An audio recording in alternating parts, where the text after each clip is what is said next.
দেশে প্রতি বছর ৩৩ লাখ মেট্রিক টন ভোজ্য তেলের চাহিদার ৯০ থেকে ৯২ ভাগ বিদেশ থেকে আমদানি করতে হয়। আমদানি নির্ভরতা কমাতে রবি মৌসুমে পতিত জমিতে কৃষকদের সূর্যমুখী চাষে উদ্বুদ্ধ করছে কৃষি সম্প্রসারণ অধিদপ্তর। সেই ধারাবাহিকতায় সূর্যমুখী চাষ করে সফলতা পেয়েছেন খুলনা মহানগরীর দৌলতপুর ও লবণজোড়া থানাসহ উপকূলীয় কয়রা ও রূপসা উপজেলার কৃষকরা। সূর্যমুখী চাষ করছি আমি ২-৩ বছর ধরে, তাতে আমি বেশ ব্যাপক সফলতা পাইছি। কৃষি বিভাগ আমাদেরকে সম্পূর্ণভাবে সহযোগিতা করেছে। আমরা শুধু পরিশ্রম করে আমরা এখানে আজকে সফলতার মুখ দেখছি।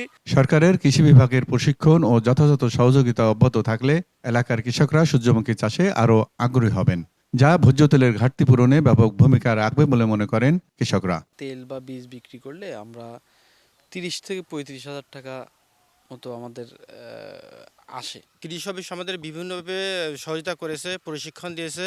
কৃষি বিভাগের পরামর্শ ও সহযোগিতায় অর্জিত এই সাফল্য ধরে রাখার পাশাপাশি ভোজ্য তেলের চাহিদা পূরণে আরও বড় পরিকল্পনার কথা জানিয়েছে কৃষি বিভাগ। ৭.৫ হেক্টর জমিতে এবছর সূর্যমুখী আবাদ হয়েছে। এর ভিতরে আমরা কিছু প্রণোদনা দিয়েছি, কিছু প্রদর্শনী আছে এবং বাকি উদ্বুদ্ধকরণের মাধ্যমে আমরা এটা চাষ করাতে সক্ষম হয়েছি। আমরা তেলটা পাবো, সেই তেলটা কিন্তু অনেক।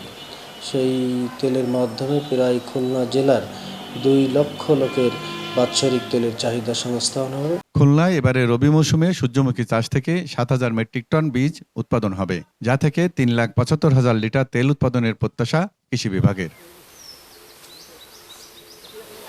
সুনীল দাস, চ্যানেল 9, খুলনা।